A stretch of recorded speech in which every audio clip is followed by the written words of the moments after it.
What's up everybody and welcome to the channel. In today's video we're checking out the all-new 2025 Audi Q5.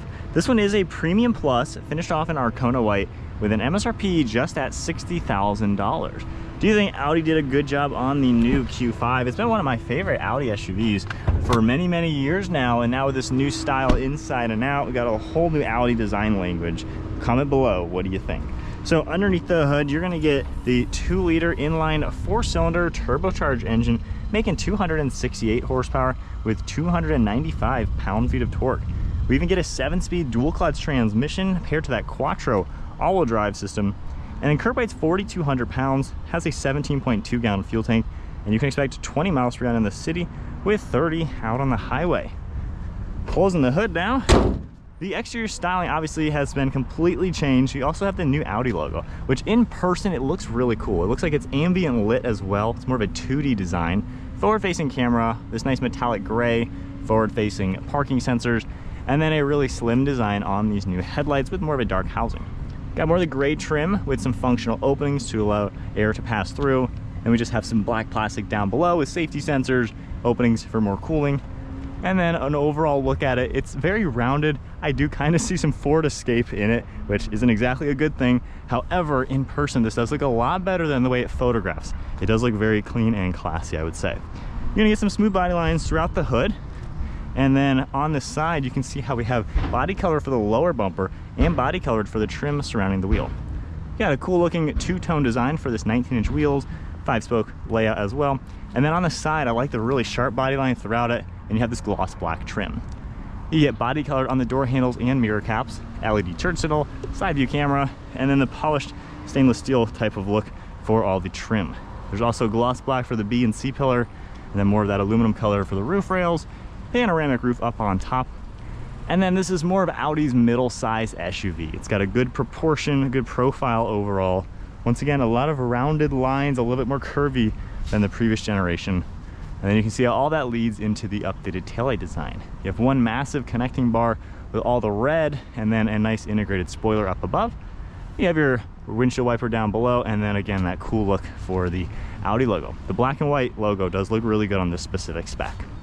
Down below, we have more of this aluminum color for the dual exhaust tips, a little bit of trim, and then just some plastic mesh design with all of your parking sensors. So again, comment below, what do you think of the new Audi Q5? Do you think they nailed it on the design, or is it too much looking like a Ford Escape? As we make our way into the cargo space, there's gonna be a massive button under there, very easy to open up. You're gonna get about 57 cubic feet of cargo volume when you fold down both of the seats, and then around 28 cubic feet with the rear up. So as you can tell, it's a useful SUV. It's a really good sized car overall without having to get something huge. And we even have a nice amount of hidden storage all underneath the floor. You're gonna get a cargo net over here. And one thing I love, there are handles you can pull to get those seats to fold down. So from back here, you can get them down. They don't quite go all the way. You're gonna have to manually press them. We have the button to close it. There's even a kick sensor to automatically open up the rear. And then taking a look inside, as you can tell, just push it down, lock it flat, and it's pretty simple to do. You're gonna get that recline lever. That way you can open and close it. So it's a pretty configurable design. It's easy to use for the second row and the cargo space. So again, very good, like simple, practical family SUV. Pressing that, we can pull the seat back up. So this car is gonna get the pearl beige interior, and I love all the soft touch all throughout it. Got the soft touch plastic up above. I love the beige color. We have our grab handle, you have your control. There's even sunshades in the back of this. And I like the smooth leather with the contrast of the perforations all throughout the centers. This can seat 3 people. We have a button right here. We can pull that down for an armrest and cup holders. You can independently open up these seats and get them to fold down. So a good way to have a pass through into the cargo with your 2 seats up. And then in front of that, we have 2 USB ports. You have your climate vents, a couple controls. Now I did slide the driver's seat forward to clear the headrest to get these seats to fold down. So overall legroom is not this much. It's closer to about 2 or 3 inches. So it is still plenty fine sitting back here. I have a good amount of footroom as well. These seats, I like how they extend forwards a little bit. So they're cradling my legs nicely. They're very padded. The recline angle on the seat isn't really all too much. Here and there, so like 2 inches. So keep them all the way back. At 5'11", I do have pretty good headroom though. You have a lot of amenities. It's a very open feeling interior, massive sunshade, So overall, again, really good sized car. Can't really complain about it for its sizing. Now we're gonna get the smart key as well. You can lock and unlock it from the door handle. You got those power folding side mirrors as well. And then just grabbing the handle, of course, unlocks. Check out the front. So once again, you have the soft touch up above, and then I love the contours to this door panel. It looks really cool. One thing I'm not a fan of, you can see where the old grab handle basically was. To grab it, it's actually all the way in here. So you kind of just have to stick your hand way into it. It's kind of a chunky grab handle. Not exactly the most ergonomic thing. I feel like half the time you're gonna miss it. Probably scratch this up. And then you have these touch sensitive buttons for the mirror controls, memory seating. So it's a little interesting to get used to. All of your power controls on the seat on the side, and then of course you're going to have an extended leg rest. Once again, the smooth leather with a nice bucket style seat, perforations all throughout it. These are ventilated and heated seats, so of course you're going to have that design. And then foot on the brake, fired up. So we have comfort access, and this is going way too short for me, so pulling this way back to where I was at 5'11". Now one thing new for this car, of course, is everything obviously, but you have this huge wraparound display, and then on higher trims this is actually going to be a passenger screen. Now on this trim it's just a piano black piece of plastic, so again a little interesting look, and it almost looks a little unfinished, but overall this interior actually feels 10 times better than what photos might suggest. You have soft touch all along the dash, there's ambient lighting all throughout it, and then a glossy plastic trim throughout it as well. So it actually looks really cool with the stitching, the soft touch. You have more of this beige color, open pore wood design. In person, honestly, it is pretty sweet. You're gonna have that new Audi logo on the steering wheel with your silver trim, nice leather wrapping it, and then these icons turned on once we start up the engine. So I can scroll through this left side, see a couple different things, and then the right side, same sort of deal. We have our view icon as well, so you can have a pretty nice configurable screen. We have paddle shifters, stock on the right for all the windshield wipers, stock on the left for the automatic high beams, and then we have cruise control down below. So not too bad. You're gonna get storage down here, more of the soft touch, this cool open pore style wood, and then one of your air vents, and then this wraparound screen with the 2 integrated screens. You got about 14.5 inches of screen in the center. Now one drawback with many modern cars, to get to your climate fan speed, you have to hit menu every single time, and sometimes you even have a bunch of menus to exit out of. So again, one drawback, I'm not sure why that is a modern trend. From here you can adjust all the controls. However, in other screens you still have your temperature, your heated and ventilated seating, and then AC and auto. So it's not bad, you end up getting used to it, but again, you gotta hit menu to adjust your fan speed. So from here, home icon, you have a couple different screens you can swipe through, a lot of shortcuts making it very simple. Got the full screen navigation, your phone integration, different settings within the car you can adjust, more icons right here, all your different apps, Android Auto, Apple CarPlay, and then we have a couple other settings that are going to pop up, radio, and then the car. The car, you're going to have some settings you can play with as well. And then for drive modes, you have that icon down here. It's going to configure the screen a little bit with different colors, and then you can see the animation in the center screen. Got an off-road plus mode as well, which is a pretty cool touch to see. And then going into reverse, you have a nice backup camera. It even adjusts as you turn your steering wheel. You have all the guidelines, top-down view.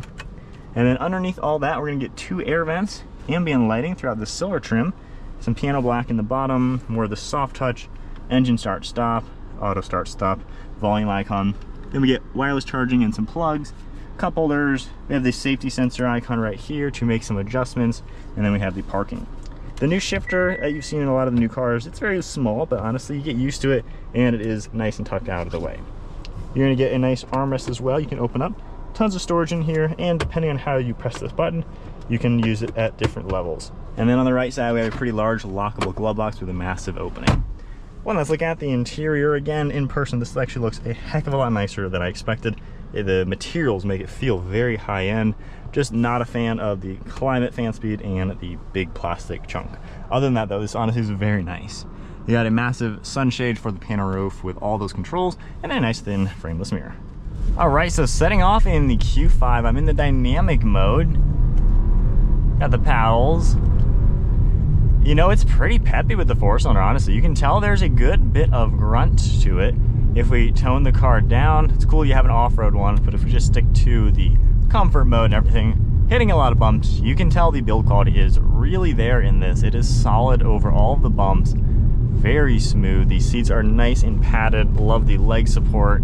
I mean, this is a comfortable place to be. Great visibility, no complaints over left and right side, just a really good view around. And even on this bad road, you can hear a little bit of the road noise, but once you get on anything smooth, this thing is super quiet. I like this steering feel too. It's effortless, but still has enough weight to make you feel like you're piloting the car. And then getting up and going, throttle response seems a little laggy, but once you're zipping, you don't have to rev the engine much, and it very nicely gets up to speed. And then now it's just super smooth. So it is a nice driving car. It's pretty quiet. You hear just maybe the hint of wind noise, but really nothing to annoy you. It really does feel like a pretty nice car. Using the screen while driving, honestly, I'm not a fan of the climate because of that delay, honestly. And sometimes when you start up, this can take like a minute to work. So I really don't like that. I really wish they had fan speed right here. They have the resources to do it. I don't know why modern cars are doing that. Other than that though, you know, there's a lot of information on the screen that you're honestly never going to use. So leave it in this or CarPlay, it's good enough. The curved design actually looks pretty good while using it. A little funny to have just this gloss black blank since there's no extra screen. So a couple things I don't like with the new interior, but honestly the fit and finish and just the way it's actually shaped, it really does feel like a premium car. So it's a nice place to be. Even this is kind of a nice little handrest to press some buttons, which actually is pretty convenient. But everything you touch and feel is really nice. One more complaint, I don't like this grab handle. As you can tell on that side, you have a normal grab handle. This grab handle exists, however, you have this whole touch panel, so you have to grab in here and grab this huge piece just to grab the door closed. So that is a little annoying just because it's a big grab handle. Maneuvering, it's pretty easy. This isn't that big, and yet you can kind of weave in and out, do what you gotta do. You know, it's an easy car to drive and pilot, very flat, taking turns, just very effortless, and then pretty good get up and go. I don't think I have any major driving dynamic complaints. Obviously, if you want more power, you can get the Q5, which will have a V6, which is a really cool touch. I just wouldn't mind maybe throttle response being a little bit sharper. If we just stick to dynamic again, maybe that will, yeah, that does the trick. So if you want this to be a bit more zippy, just leave it in dynamic, and it is a lot more peppy in the low speed and still very smooth. There's nothing crazy about like it getting too stiff or too hard with the dynamic mode. But even hitting those bumps and everything, truly is a great place to be. It really does do a good job just being a comfortable Audi at the end of the day that is roomy and can fit you very well.